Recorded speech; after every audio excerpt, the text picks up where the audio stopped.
Hello, this is Max. A priest and a novice are sent to Romania to investigate and confront an evil force in the form of a demonic nun. Don't forget to subscribe. The movie starts in the ancient Cardamom monastery in Romania, where two brave nuns, Sister Victoria and Sister Jennifer, embark on a dangerous journey through the monastery's dimly lit corridors. As they venture deeper into the mysterious depths, they come across a chilling door with the words "God ends here" scratched on it, hinting at the presence of an unholy force beyond. Sister Jennifer opens the door and is met with an eerie silence, while Sister Victoria anxiously waits in prayer, her heart filled with both fear and hope. Suddenly, a scream breaks the silence as Sister Jennifer emerges from the room covered in blood. In her trembling hands, she holds a key, desperately explaining that an ancient evil within requires a living vessel to break free. Sister Victoria acknowledges the gravity of the situation and realizes that she must make a difficult decision. Unseen hands drag Sister Jennifer back into the abyss, and Sister Victoria, panic-stricken, witnesses the emergence of the sinister and formidable demon named Non-Valak. With her heart racing, Sister Victoria clutches the key and looks towards the heavens, praying for forgiveness. In a final plea for mercy, she throws herself towards a window, sacrificing her own life to prevent becoming a vessel for the monstrous evil. The next scene shifts to high-ranking officials at the Vatican, who learn of Sister Victoria's tragic situation and turn to priest Father Anthony Burke, a priest, to investigate the mysterious circumstances surrounding her death. Father Burke is provided with a contact list, which includes the name of a local man who discovered Sister Victoria's body, as well as the name of Irene, a young woman preparing to become a nun, who they believe can assist in the investigation. Father Burke and Irene form a brave duo and set out to uncover the truth. Their journey takes them through the mystical landscapes of Romania, and they eventually reach Frenchie's home. Father Burke introduces himself and Irene to Frenchie, explaining the grave reason for their visit. The trio then arrives at an ancient abbey where Frenchie discovers Sister Victoria's body in an old icebox, despite him leaving it lying down. Father Burke reassures him that post-death body movements are normal. Upon opening Sister Victoria's fingers, they find the key she held, and they decide to give her a proper burial. During the burial, a bell on a gravestone starts ringing, causing a chilling sensation. Father Burke explains that bells were tied to the deceased during the time of the plague to alert people in case they were buried alive. After paying their respects, they return to the abbey, where they encounter the strict abbess who questions their purpose. Father Burke explains their presence and requests to speak with the silent sisters, but the abbess insists they wait until the next day.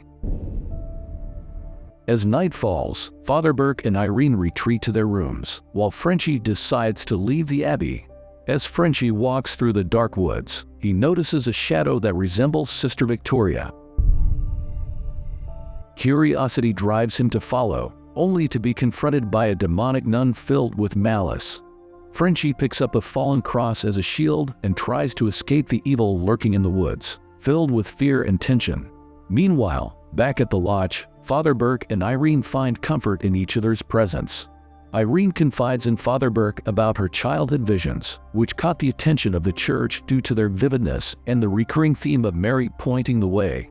Father Burke, touched by Irene's revelation, opens up about a haunting memory from his time in France during the war. He recounts his involvement in an exorcism of a young boy named Daniel, who suffered severe injuries and passed away despite their efforts. Father Burke carries immense guilt and sorrow over Daniel's death. Father Burke is awakened by radio playing on its own, only to fall silent as he approaches. Startled by footsteps, he encounters a ghostly figure resembling Daniel, twisted into a demonic form. Father Burke gives chase, but Daniel taunts him by appearing and disappearing in the shadows. The pursuit leads them to the graveyard, where Daniel's figure vanishes once more. Suddenly, the demonic version of Daniel reappears, accompanied by a snake slithering from his mouth. The snake attacks Father Burke, causing him to fall into an open grave with a coffin bearing his own name. The ground shakes as the grave closes, trapping him inside, buried alive. Simultaneously, Irene is awakened in the lodge and notices the dark silhouette of a nun moving on the wall, inching closer. Her heart races as she catches a glimpse of the nun's reflection in a mirror behind her. But when she turns, there is nothing there.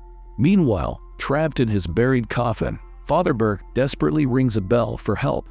Irene hears the ringing and rushes to the graveyard.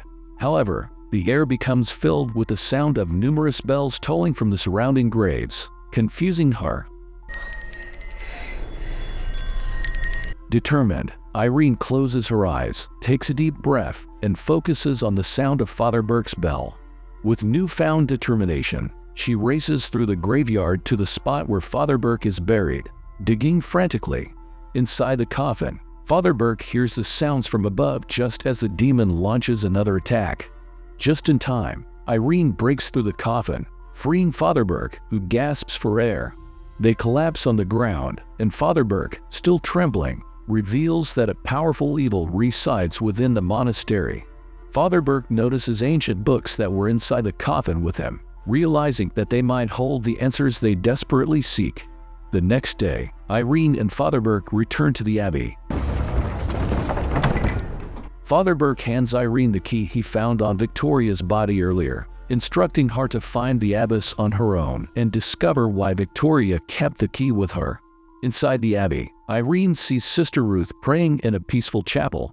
As Irene tries to talk to her, Sister Hannah intervenes, explaining that it's simple to interrupt a prayer.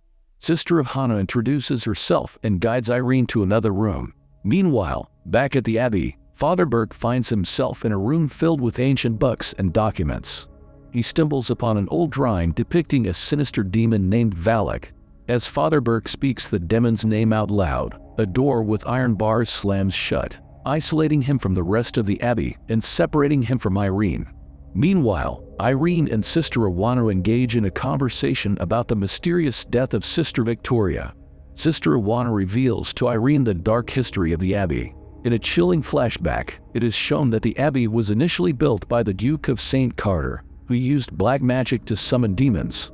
The church's knights intervened and sealed the hellmouth with a holy relic containing the blood of Christ. The abbey was then entrusted to the nuns, who continuously prayed to keep the evil at bay.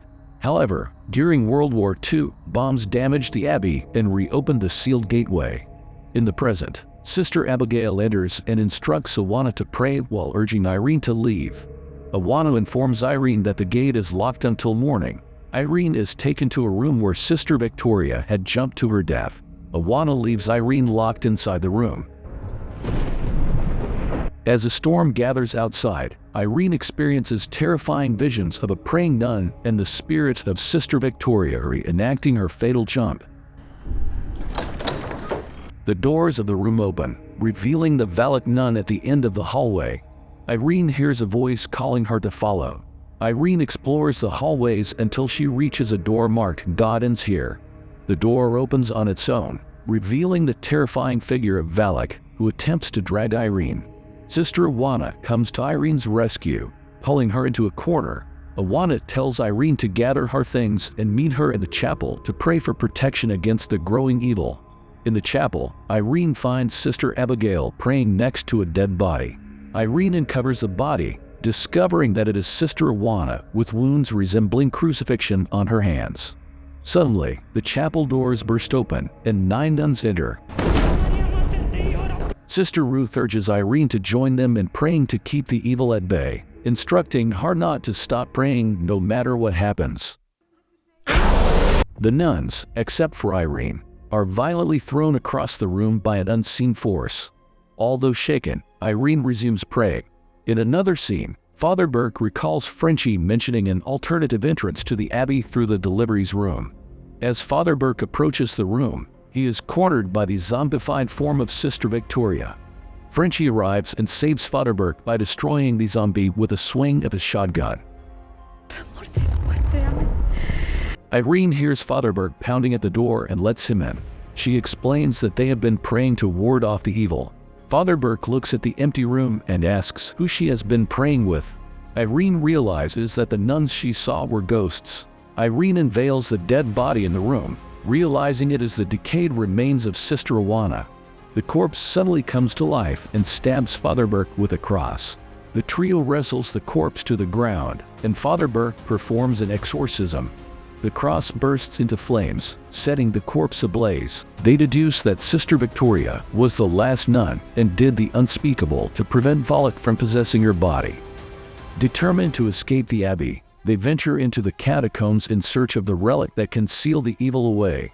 Following the guidance of Irene's recurrent visions, they use the key from Sister Victoria to reveal a hidden compartment containing the holy relic containing the blood of Jesus Christ.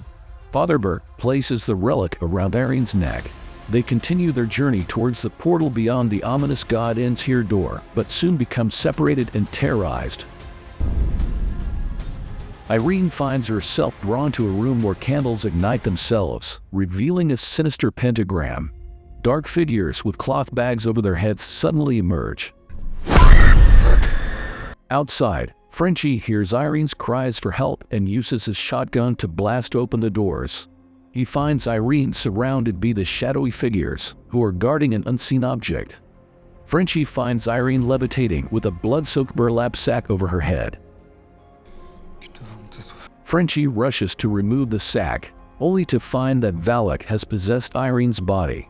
In a desperate moment, Frenchie smears some blood from the holy relic onto her face, forcing Valak to leave her. A chase ensues, and Irene is thrown into a pool of water where she temporarily loses the relic. Father Burke arrives and is attacked by the ghost of Daniel. Valak reemerges and attempts to strangle Irene underwater. As she reaches for the relic, Irene frantically spits the holy blood onto Valak's face, causing the demon to dissolve and die. The next morning, the trio, having survived the nightmare, leaves the abbey with relief and gratitude. But in the final scene, we see how there is a symbol of an inverted cross around French's neck. 20 years later, we watch as a conference tells us that French was possessed, leaving the premise for the next installment. If you are interested in such films, please proceed to the next video on the screen, and also share your thoughts about this film in the comments. Give us a like and subscribe. Goodbye.